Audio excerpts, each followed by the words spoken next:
Это программа «Актуальное интервью», в студии Иван Лазаренко. Здравствуйте. С 26 октября по 1 ноября 2020 года в России в 4-й раз пройдет Международная неделя инвесторов. Глобальная информационная кампания по повышению финансовой грамотности, инициированная международной организацией комиссией по ценным бумагам, в мероприятиях которой примут участие около 100 стран и ведущих международных организаций, включая группу 20. О мероприятиях этой недели, для кого они предназначены и как принять в них участие, нам расскажет заместитель управляющего отделением Национальным банком по Республике Саха-Якутия Дальневосточного главного управления Центрального банка России Андрей Гриднев. Андрей Анатольевич, здравствуйте. Здравствуйте, Иван. Здравствуйте, уважаемые телезрители. Слышно хорошо меня, да? Все прекрасно. Расскажите, пожалуйста, подробнее, как в этом году пройдет неделя инвесторов? Во-первых, организатором Международной недели инвесторов на территории Российской Федерации является Банк России. И в этом году, по понятным причинам, он пройдет в онлайн-режиме, в формате вебинаров, презентаций, информационных сессий для всех желающих.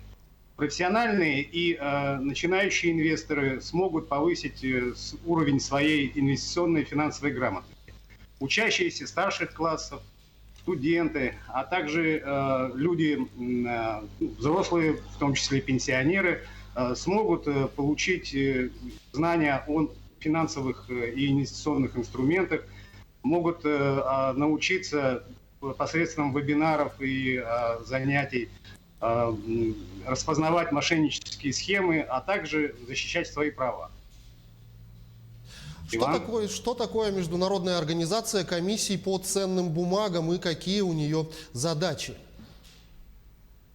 Международная организация комиссий по ценным бумагам – это некий глобальный кооператив агентств по регулированию ценных бумаг, который разрабатывает и внедряет, а также отслеживает соблюдение строжайших стандартов, которые разрабатываются для рынка ценных бумаг. Эти стандарты внедрены и направлены прежде всего на создание эффективных и прозрачных рынков.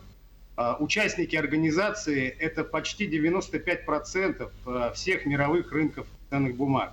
Они на регулярной основе обмениваются между собой информацией о недобросовестных участниках рынка и ведут единую базу данных. Если говорить в целом, для чего вообще существуют инвестиции, в том числе различные инвестиционные бумаги? Основная задача инвестиций – принести доход. При этом вид дохода зависит и от вида ценной бумаги, которую вы покупаете.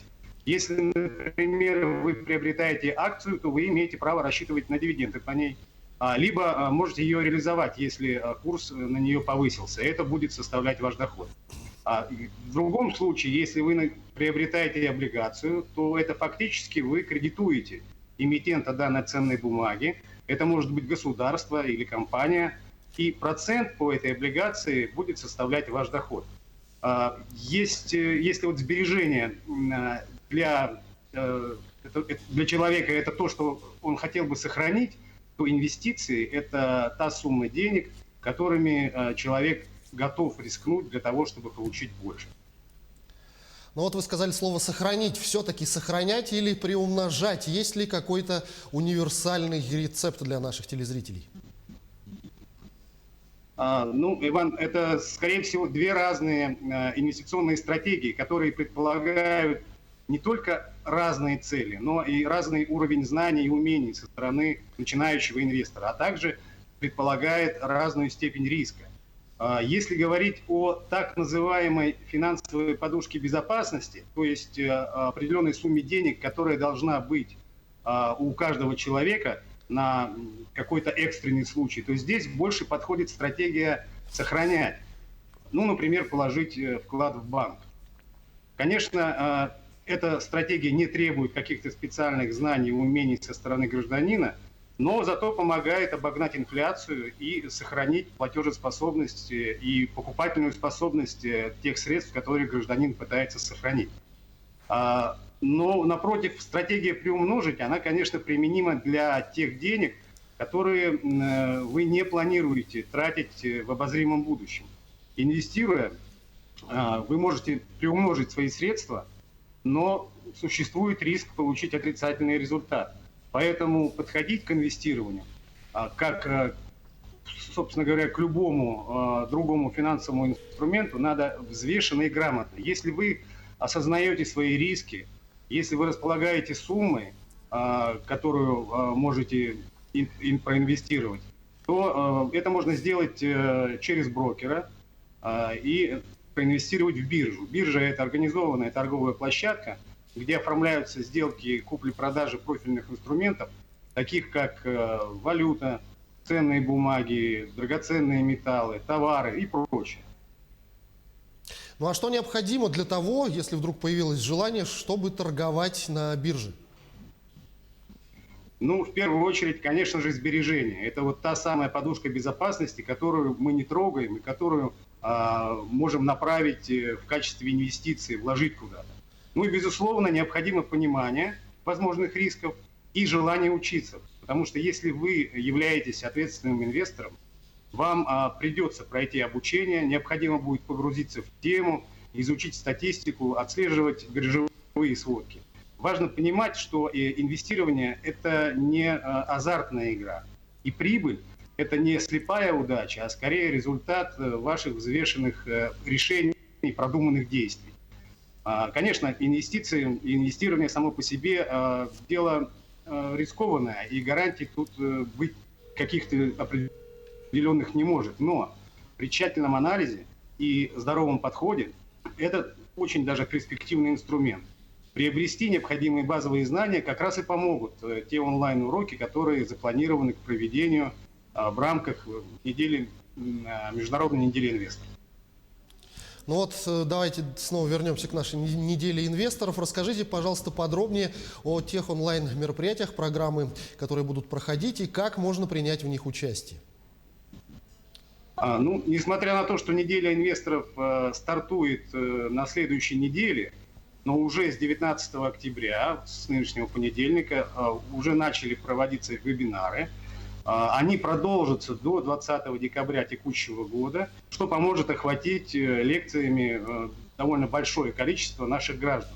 К онлайн-занятиям можно подключиться как в группе, ну, например, через школу, через техникум, через центры социального обслуживания населения.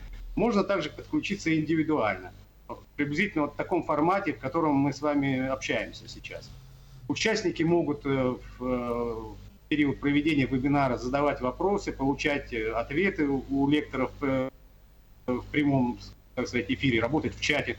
После просмотра вебинара необходимо даже направить отзыв о самом мероприятии, и каждый участник получает сертификат. Вся подробная информация о проведении онлайн-мероприятий в рамках Международной недели инвесторов размещена на сайте dni-fg.ru. Ну, в принципе, информация по ресурсам, интернет-ресурсам, она размещена и в СМИ, в анонсах, и, соответственно, в социальных сетях. То есть найти ее не составит большого труда. И чтобы принять участие в мероприятиях в рамках недели, необходимо зайти на сайт, зайти в соответствующий раздел, выбрать мероприятие, которое вам по душе, время проведения, и зарегистрироваться. Ну и в завершении нашего разговора, что бы вы пожелали начинающим инвесторам? Ну, мир инвестиций сложный, но в то же время очень интересный. И вы, уважаемые телезрители, убедитесь в этом на занятиях Банка России. И если вы проведете хорошую подготовительную работу, будете дисциплинированы в своих инвестициях, то, несомненно, в долгосрочной перспективе вас ждет успех. Будьте успешны и здоровы. Андрей Анатольевич, я благодарю вас за беседу. Спасибо, что ответили на наши вопросы. Всего вам доброго. Спасибо, всего доброго. Спасибо. Это была программа «Актуальное интервью», но Международной неделе инвесторов мы говорили с заместителем управляющего отделением Национальным банком по Якутии Дальневосточного главного управления Центрального банка России Андреем Гридневым. Берегите себя, обязательно соблюдайте масочный режим и социальную дистанцию и дезинфицируйте руки.